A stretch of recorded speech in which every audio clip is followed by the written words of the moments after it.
for half a century, WJPZ Syracuse has been the greatest media classroom on the planet.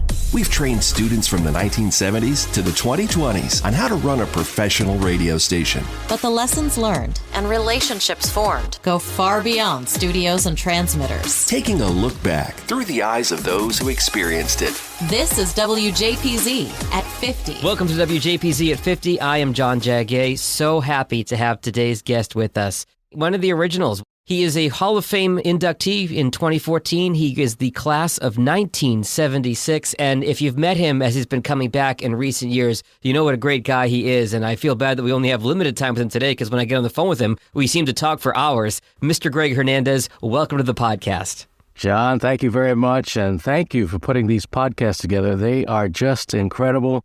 I've enjoyed all of them thus far. And you're just doing a terrific job. I believe what Scott McFarlane is right. I know you from school, but decades apart. Exactly. Let's go with that.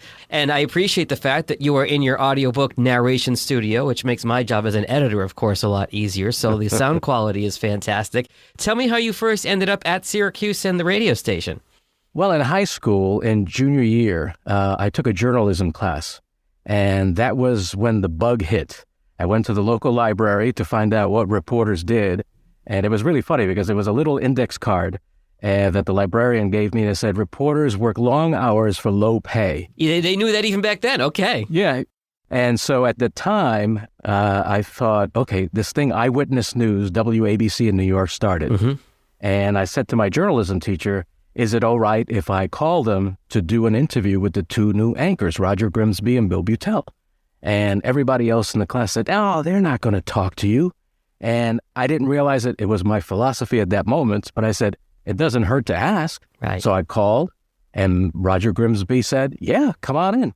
So here I am in the ABC studios in Manhattan, and we did an interview with my little tape recorder, and then he introduces me to this young reporter, Geraldo Rivera, who had just made his name with this big Willowbrook, New Jersey story. And Howard Cosell and Tex Antoine, the weatherman, and it was just amazing. And so I'm sitting there, he takes me around the newsroom, and not only does he let me see the live broadcast, he lets me see it from inside the studio. Oh, wow. Feet from where he's sitting at the anchor desk. And so I'm this, 17-year-old kid, just like couldn't believe this was happening. So then I write a story for the class paper, and then I become a reporter for the school paper. And then I thought, well, let me do an interview with Bill Bleyle. So I call him, and he said, come in. And then all of a sudden, this guy who was doing sports at the time, former New York Yankees pitcher, Jim Bounton, walks in. And he says, I saw you talking to Bill Bleyle. Tell me what he told you.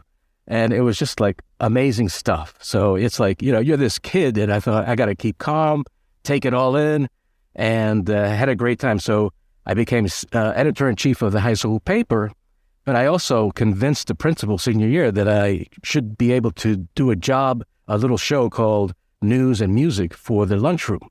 And he agreed. And there I was through the intercom doing a music show and news items for the students. And from there, I started researching schools. Syracuse always popped up as a really good journalism school. So it was a no-brainer. So the only big hurdle for me was making sure that I continued to be the nerd that I always have been and maintain that average because there was no way I could afford Syracuse. I got in with a full scholarship. Wow. I was very lucky. I got full scholarships to Columbia and Fordham, but I said Syracuse is it, and the rest is history. You lived that story before many of us did of doing the high school announcements and things in high school and talking to journalists in our hometowns and getting bitten by the bug and wanting to go there. You were a couple of years after the original guys. Were you there when the station first started, or was it there when you got there? It was already there, but I wasn't part of it. I got lucky because freshman year, which now is 50 years ago, at this time, 50 years ago, I was wrapping up my freshman year at Syracuse University, which is amazing to say that, when you start saying 50 years, half a century, all that stuff.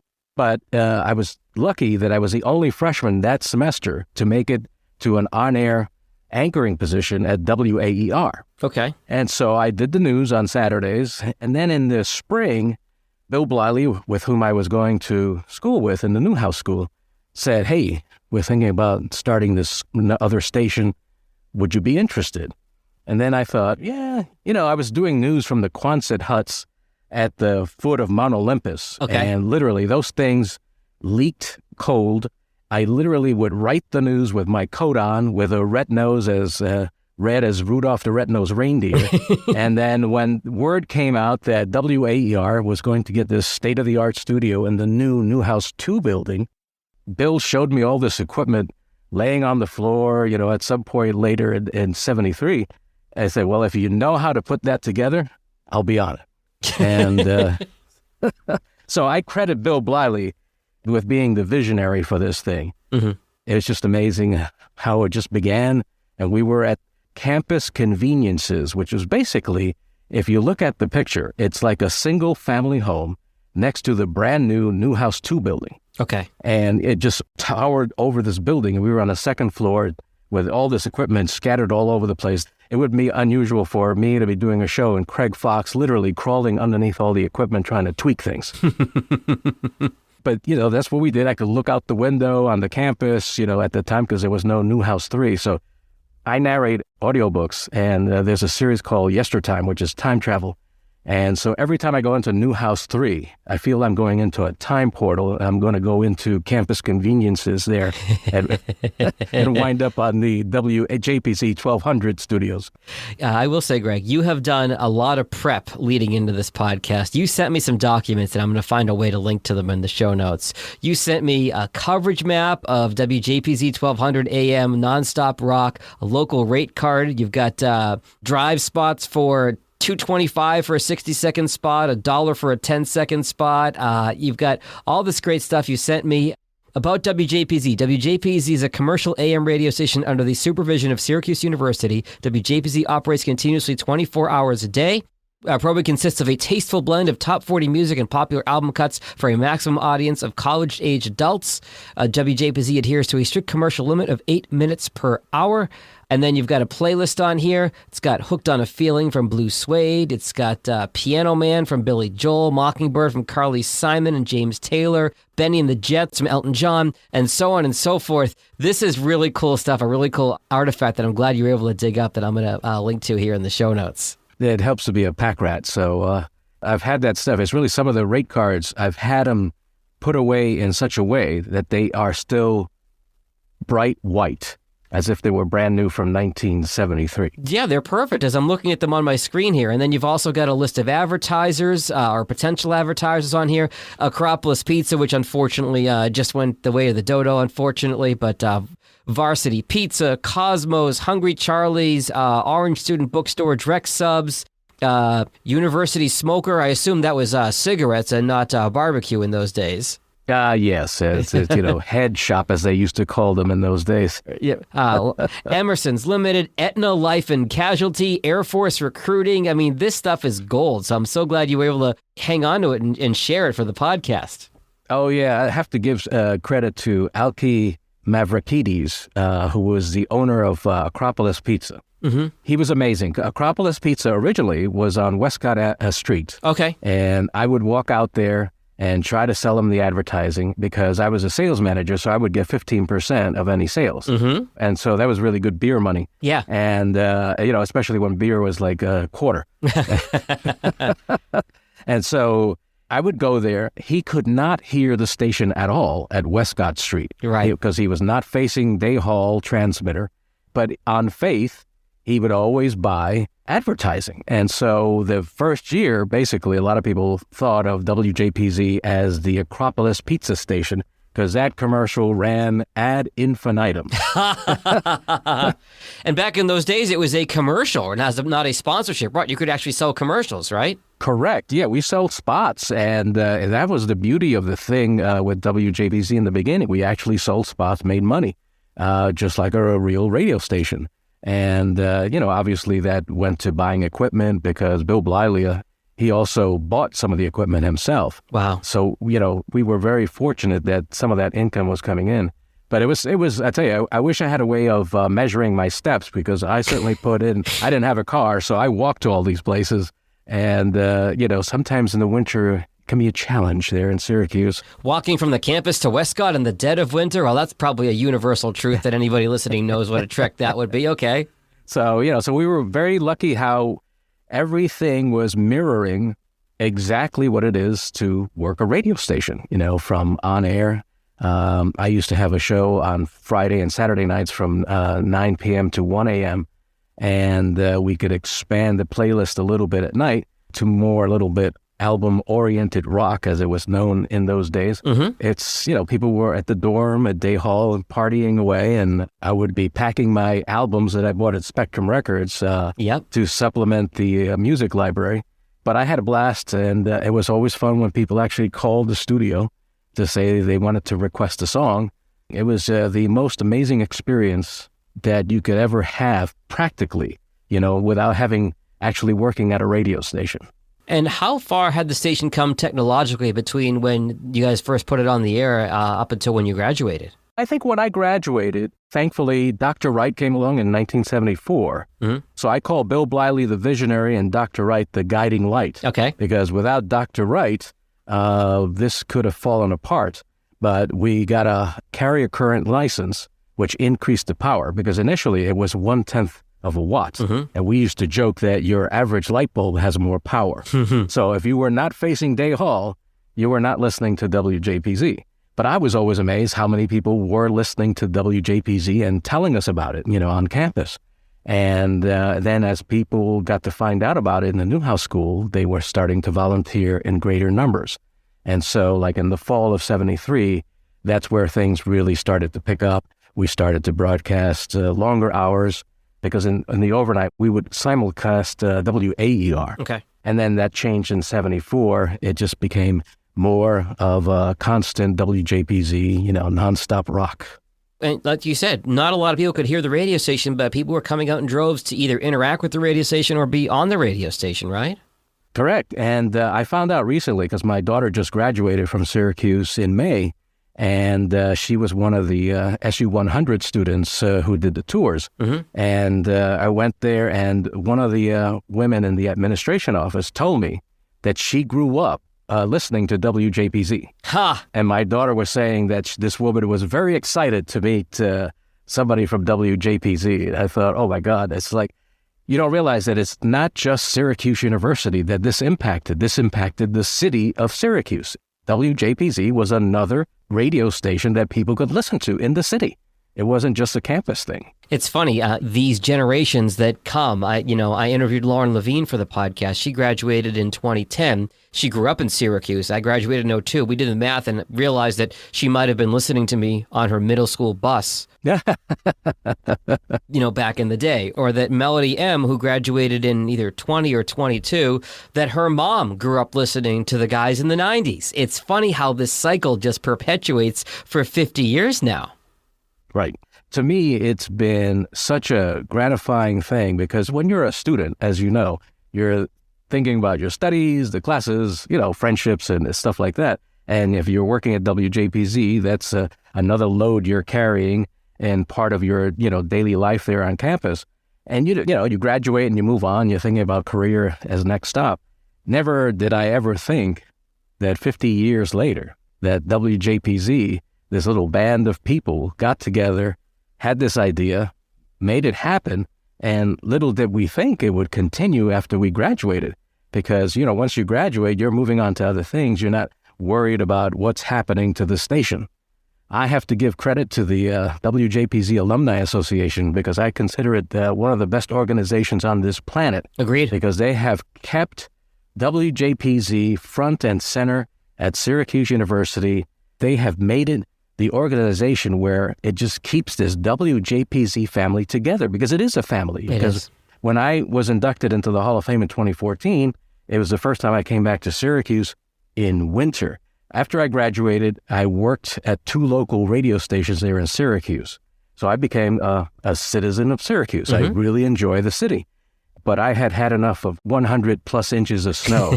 I had had many run-ins with real life-threatening times with snow. Yeah. And I thought, okay, it's time to go. So when I left in 79, I said, okay, I'm not coming back to Syracuse anymore in the winter. But I would come back for my reunions. So I started coming 5th, 10th, 15th and 20th, but in the summer when they used to have the reunions in June. Okay. Because Syracuse in June is a beautiful time to be in upstate New York. Oh, yeah. And so all of a sudden I get a call from Scott McFarlane out of the blue. And I had been watching him here in Washington, local WRC, great investigative reporter. And I thought, he asked me, are you one of the founders of JPZ? I said, yeah. And so he told me about the whole induction thing, and I thought, oh my God, this is amazing, because I have to tell you, John, that over the years, whoever put together the WJPZ paper newsletter was amazing detective, because every time I moved, that newsletter found me. And I thought, this is years before internet and all that stuff. They always managed to find my new address, and that's how I kept track with what was happening with the organization. Because, I would say, they have all these listings from the 80s and onwards. It's like, hey, what about us in the 70s? And, it was also incumbent on us from the 70s to have said something. But I was very happy to hear what was happening and how people were just like building this thing continuously. And so when I got that call from Scott, I thought, well, this is it. It was great to be back in 2014. And every time I go back, it's one of the highlights of my year. And I have to tell you, I've done what I consider some cool things in my career and life, but being inducted into the Hall of Fame at WJPZ is the greatest honor I'm ever going to have in this life. Wow, that's powerful stuff. It's the podcast celebrating the world's greatest media classroom. It's WJPZ at 50. Hey JPZ'ers, it's Sam Candell, class of 2018 and chair of this year's banquet committee.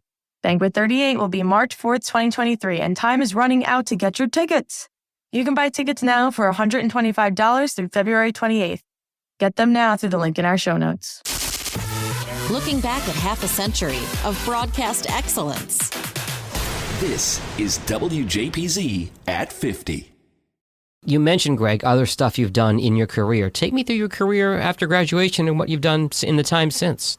Yeah, when I graduated, I moved out to the suburbs in Camillus, and I worked for, of all places, because there were no jobs at that time, AT&T. Okay. Now, they were in the beginning of digitizing phone records, customer phone records. Okay. So there I am, and this clunky little computer digitizing this stuff, mind-numbing stuff, but there were no radio jobs. So then in summer of 77, I got hired for WKFM, and WOSC was a daytimer in Fulton, New York. Mm-hmm. So it was about a 40-minute drive from Camillus. And so I did the overnight news on WKFM, and then at 5 o'clock, I would start writing the news for the morning anchor at WOSC, the daytimer. That lasted for about a year, and then I thought it was time to move on. So I got a job over at WMBO and WRLX in Auburn, New York, where I was an anchor and reporter. Mm-hmm. And I just had this thing. I have to work for ABC News. It was in my blood. I have to work for ABC News. Back to your high school days. It was still in your head. It was still there. And I thought, I started doing the long distance interview thing coming down to Washington because I fell in love with Northern Virginia in 1978 when I came down here to do the tourist thing. And I thought, oh boy, that Northern Virginia is great. And I could, if I get a job in DC, it's right across the way. And so, it was the usual catch-22. It's like, you don't have Washington experience. It's like, yeah, but I'm a reporter. It's like, it's the news. Sure. And so I finally thought, this is where I want to be. So I moved without a job. And a month later, I started working for Mutual Radio as a news writer. I worked there 5 years, and that's where I got to meet Larry King, Jim Bohannon, and just a wonderful cadre of reporters and anchors. But I started knocking on ABC's door. And eventually, 2 years later, I got in June of 84. They hired me as a news writer, reporter, and spent the rest of my broadcast career there, where I was very fortunate. I got to, one day, World News Tonight used to be done out of the D.C. Bureau. Mm-hmm. And there comes Peter Jennings into the radio newsroom. Huh. And the editor said, oh, can you work with Peter on his radio commentary called Jennings Journal? I said, of course. And so I'm sitting there, I'm reading a script, and I thought, oh my God, there's a grammatical error.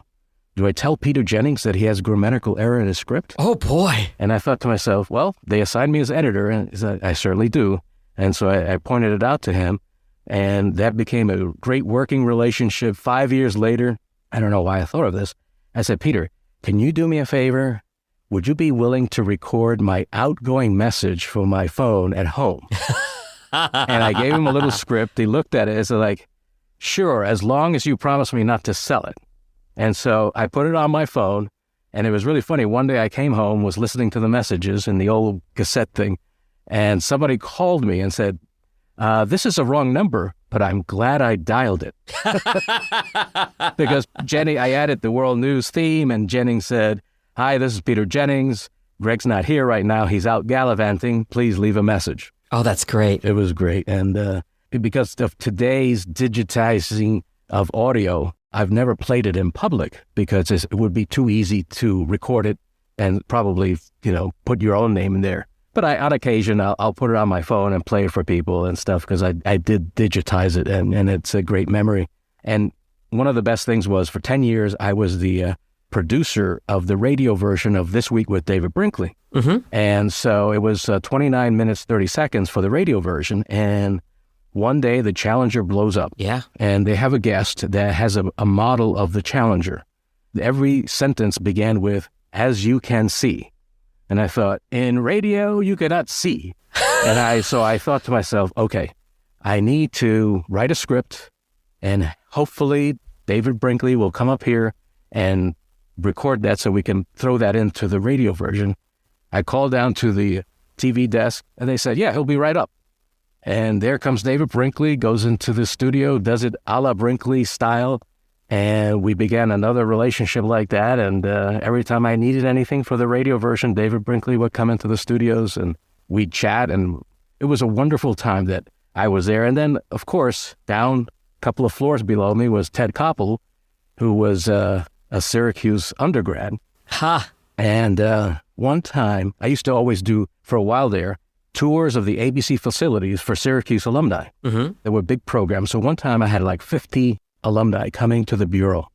And it was this lineup of Sam Donaldson, Ted Koppel, and John Bascom. He was my radio colleague who had just followed people who escaped the Sandinista government in Nicaragua. Wow. To say, this is the trek that these people took to escape Nicaragua.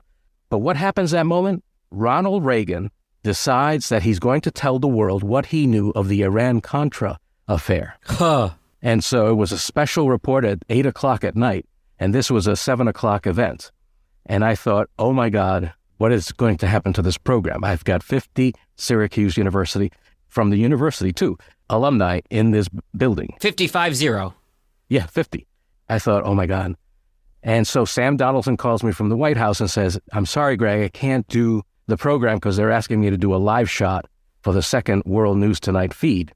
And I thought, okay. So I went down to Ted Koppel's assistant. I said, how does it look for Ted? What happened was Peter Jennings, who was the anchor, he was in London. And so they tapped Ted Koppel to do the special report at 8. So he had to prep for that. And I thought, oh my God, this is all falling apart. So John Bascom starts telling his story about the people he followed from Nicaragua. He told a great story, and he was there for half an hour, no break. And then 7:30, Ted Koppel is at the doorway. John, without skipping a beat, says, and my colleague here, Ted Koppel, is ready to talk to. He talked to the Syracuse folks for about 20 minutes, left, anchored the show, and as I'm giving people the tour of ABC facilities, he's on the air, and so is Reagan as we're walking around the building. And years later, people said, oh my God, I remember that tour. I couldn't believe it happened. And that, to me, was the first day of the beginning of my graying of my hair. So just so I have the timeline right, so Koppel comes in with you from 7:30 to 7:50, and then he's live on the air at 8. Do I have that? Correct. Oh, wow. It was seamless. It was as if it was all planned all along, and I thought this was too much luck going on here. That is something else. What's interesting to me is here you are in D.C., you're at ABC, and you're the radio guy. You're working with this A-list talent, names that all of us recognize from the business. I've got to imagine some of your time at JPZ influenced you to be on the radio side of things as opposed to TV. Yes, as a matter of fact, that's a good question because when I got to ABC, my original intent was to go to TV. But once I got to ABC Radio, I just fell in love with radio even more. Mm-hmm. And that's where I wanted to stay. So the whole idea of being a TV correspondent went out the window, and I stayed. And it was great because I would do long-form reporting for programs and just do a lot of things that I wanted to do in radio, interviews. And one of my favorite things, because I worked Sunday through Thursday for most of my time there, after This Week with David Brinkley aired, if Sam Donaldson, who was the White House correspondent at the time, had something breaking that moment, he would come to radio, he would take his pen and hit the fire drill bell, and I would know instantly that Sam is about to walk into the radio newsroom, and he would say, "Stop the presses." He would sit down at the typewriter, write out his script, and record it, and we would have breaking news on radio. Wow. There were times where we would air a story on ABC radio, and the phone would ring in the bureau, and it would be Ted Koppel saying to me, "Hey, I was in the car listening, and you might want to check this particular fact." Wow. And so, I stayed there, and in March of 1994, the radio business had changed quite a bit at the network level. Sure. That's when I left ABC Radio and Broadcasting. And for 24 years after that, I became a spokesman for 3 federal agencies: NOAA, the National Oceanic and Atmospheric Administration, and then the U.S. Mint. And then I spent my last 10 years in government at the FDIC at the height of the financial crisis. Right. And at NOAA, I got deployed to Cape Cod to find the plane where John Kennedy Jr. had crashed. Wow. And it was a NOAA ship that found it. And there I am in a scrum when we were about to distribute a map of where the wreckage was found. And I have a picture in my Instagram feed where you see all these hands around me from reporters trying to grab at the chart. And because there was literally an army of reporters there. And so I finally put my hand up. It's like, "Hey, look, I'm going to give you a chart, but stop grabbing." So I did that. And then they deployed me to Hurricane Floyd down in Florida. And then at the U.S. Mint was really interesting. I found out from being there and all these coins being put out for collectibles and gold and silver coins, I didn't realize I had so many friends who were closet coin collectors. They were trying to hit me up for any news on this particular coin coming out. So it was people who knew me just always trying to pump me for information about coins. The dollar coin, which never took off, was at the time being promoted. And so we would go around to the president's homes. So I remember being at Andrew Jackson's home in Nashville, and we came up with this way of selling the coin. So we called it the money shot. For TV. We would take a bag of 500 coins, dollar coins, and then we would do the pouring out of the coins onto a table. And so that was the big media thing. And they were all Andrew Jackson, and it went down to up into Albany, Martin Van Buren. And so that was, I got to meet some interesting people at those presidential homes. My favorite story was the John Tyler home down near Richmond. Mm-hmm. I called Harrison Tyler, who was the grandson of John Tyler, and he was still alive. And it was the only house where the family of a former president from that era was still living in it. Oh, wow. I asked him if he wanted us to do this event there. And so he said yes. And all of a sudden, a day later, I get a call from Paney Tyler, his wife. And she had this very thick Southern accent. And she said, "Mr. Hernandez, if you want to do an event in my house, I would say you speak to me from now on." So that's how we worked it. We did the whole money shot thing. And the night before the event, we had finished the planning. And as 5 o'clock rolled around, Miss Tyler said to me, "Mr. Hernandez, would you like a scotch?" And I said, "Well, it is 5 o'clock, but I don't drink scotch." And she says, "How about a bourbon?" I says, "Yeah, I could do that." So there I am drinking bourbon in John Tyler's home.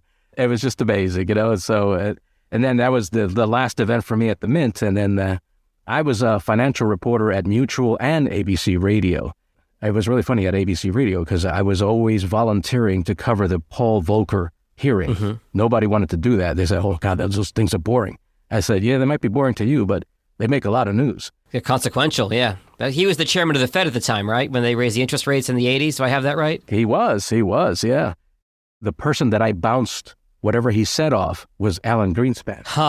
So when Volcker would do his thing, I would call to the newsroom in New York and say, hey, this is the news. This is what Paul Volcker just said. Of course, had the lead story. And so years later, when Alan Greenspan gets tapped to be the Federal Reserve chairman, that number that I used to call him in Manhattan, all of a sudden, like unlike today, was disconnected. Yes.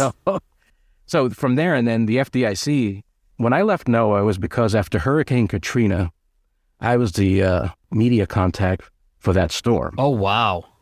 We had put out, the NOAA airplane had done a survey of the Gulf Coast, and we literally put on the internet 1,000 photos, I think 3,000 photos, of the area that the plane took. They were all geotagged and everything, but they were not searchable. All of a sudden, I get a call from somebody by a new Google Maps. It says, hey, we can help you do a search. And so they put together a little search engine, and they could, if they say, hey, I lived at 134 Canal Street in New Orleans. Can you look that up? And we could. And if we had a photo that corresponded, I could say that somebody called me one day and said, can you tell me if my mom's home is still there? Wow. And I would look up the address and I would say, I'm sorry, sir. All I'm seeing is a slab of cement at that address. And then the person on the other end starts crying. And that happened multiple times. And that's when I became burned out with weather, because weather happens daily. And I thought, I can't do this anymore. This is too much. And so I started looking for a place to do more finance. And so the U.S. Mint was my way station.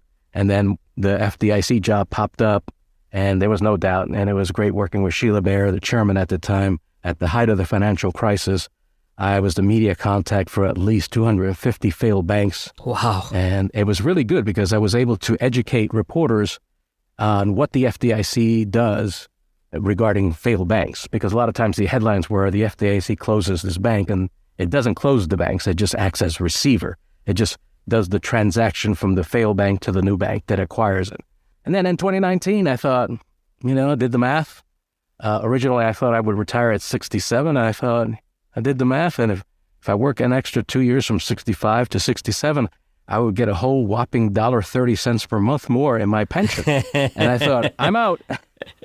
And so I started narrating audiobooks in 2014, and did it as a part-time thing. I would always tell any author that, look, I have a full-time job. I can't do this quickly. And they were, found some authors that were great with that. I did the first two, and I thought, I need to learn more about the editing side of audiobooks. And I'm glad I did, because I took that pause, and when I went back to it, I got this author hired me for this one job. And then a week later, he said, I had this other book out for audition. I don't like any of the people that have auditioned. Can you do this one too? Wow. And now I've done 14 of his books. We have a great collaboration going, and he's now become a full-time writer. And so I thought, okay, I was backed up with projects, and I thought, doing it at home in what I called an acoustically treated space, not a booth, was good until the pandemic hit, and my wife works from home all the time now. Yes. And so I can't turn off the AC in the summer or the heat in the winter for more than 90 minutes because everybody either gets cold or hot. Right. This June, I said, I like doing this. This is what I want to do until my head hits the microphone. And I will just, I bought a nice whisper room, and this is where I live most days. How do you take care of your voice on a day-to-day basis? Your voice is your moneymaker at this point. Do you have a regimen for it or anything you do specifically to keep it healthy? Yeah, I definitely warm up before I begin any narration.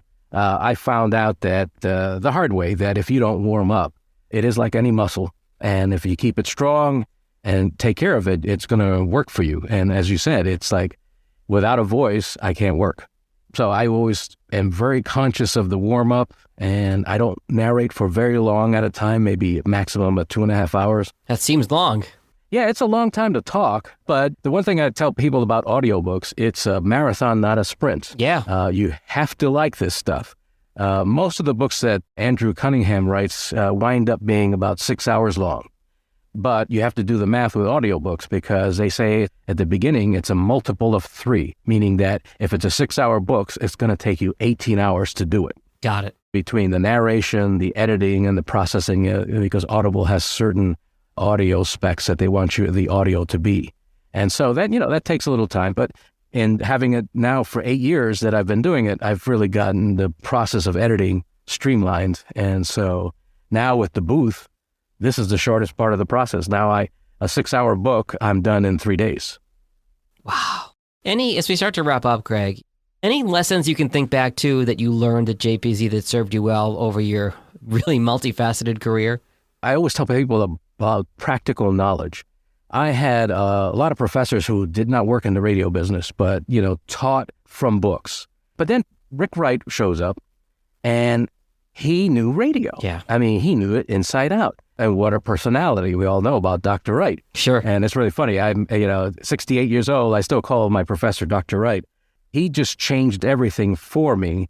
And not only was I learning about the practical nature of running a radio station, doing a radio show, but it was something that I took with me forever because if I hadn't done all that work at WJPZ for 3.5 years, I would have gone into radio probably as a desk assistant somewhere, instead of going right into being an anchor. And so that was the practical knowledge. And it's great listening to all the people that you've already interviewed because it just seems that WJPZ launched everybody into careers that they wanted in the broadcast business with that practical experience behind them. Any funny stories you look back on that you haven't already told that you think about, remember the time when? I sent you that playlist from 1974. So my roommate friend, Jeff Micah, also was a DJ on JPZ, but he was a psychology major. And so this song was on the list from this group called ZZ Top. And so we couldn't figure out how to pronounce it. There's no Google in that time. So we settled on the word Lagrange. So that's how we pronounce it, right? And so years later, after I graduated, I'm driving around Syracuse, and I hear the album-oriented rock station somewhere, I think in Utica. And the guy said, and here is ZZ Top with Lagrange. And I thought, oh my God, we called it Lagrange. So that was always something that I remember. But I have to tell you, these podcasts are a terrific audio history of the greatest media classroom.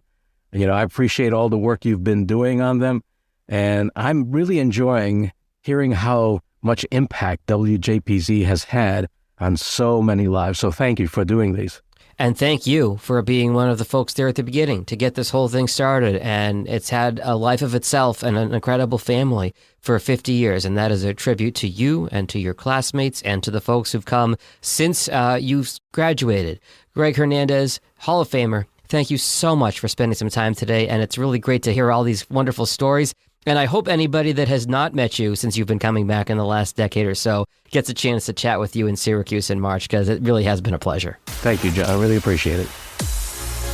The WJPZ at 50 podcast is created entirely by the staff and alumni of the world's greatest media classroom. It's hosted by John Jag Gay, class of 2002. Editing help from James Bames Grundy III, class of 2020. Imaging by Maureen Cooper, class of 1999. And Ed Lacombe, class of 1985. Podcast artwork by Marty Dundix, class of 2001. Follow WJPZ at 50 on Apple Podcasts, Spotify, YouTube, or wherever you're listening right now.